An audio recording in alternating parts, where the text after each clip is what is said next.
大家好，今天为大家分享一道卤鸡腿的做法。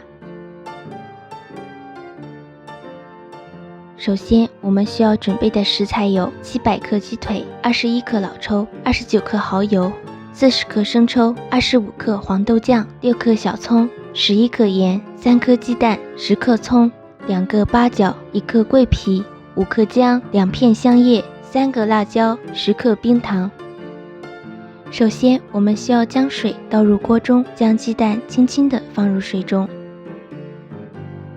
用中小火加热。水沸腾后，我们可以稍微调小火力，让水保持在轻微的滚水状态，煮8分钟。8分钟到了，现在关火，将鸡蛋从锅中捞出，放入装有冷水的容器中，在冷水中浸泡约1至2分钟，直到鸡蛋完全冷却，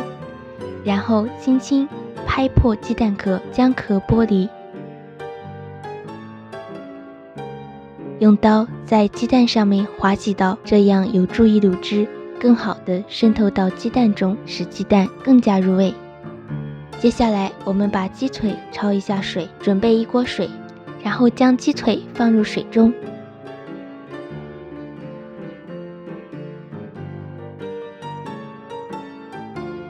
再加入适量的料酒。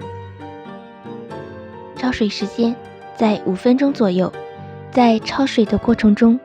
可以看到鸡肉表面的血水和杂质会被激发出来，形成泡沫，可以用漏网将泡沫捞出，保持水的清澈。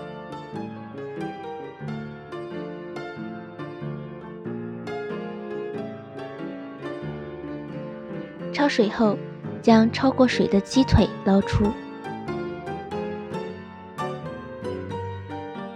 把鸡腿放入电饭锅中，接下来加入葱、姜、香叶、八角、辣椒、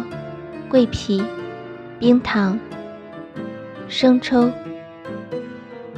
老抽、蚝油、黄豆酱、盐和足够的热水，使鸡腿完全浸泡。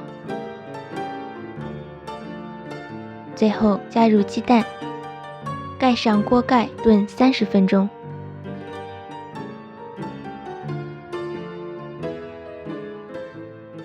将炖好的鸡腿取出，并将炖好的鸡腿上淋上锅中的卤汁，撒上一些小葱作为装饰，增添美感和口感。这样，我们的卤鸡腿就完成了。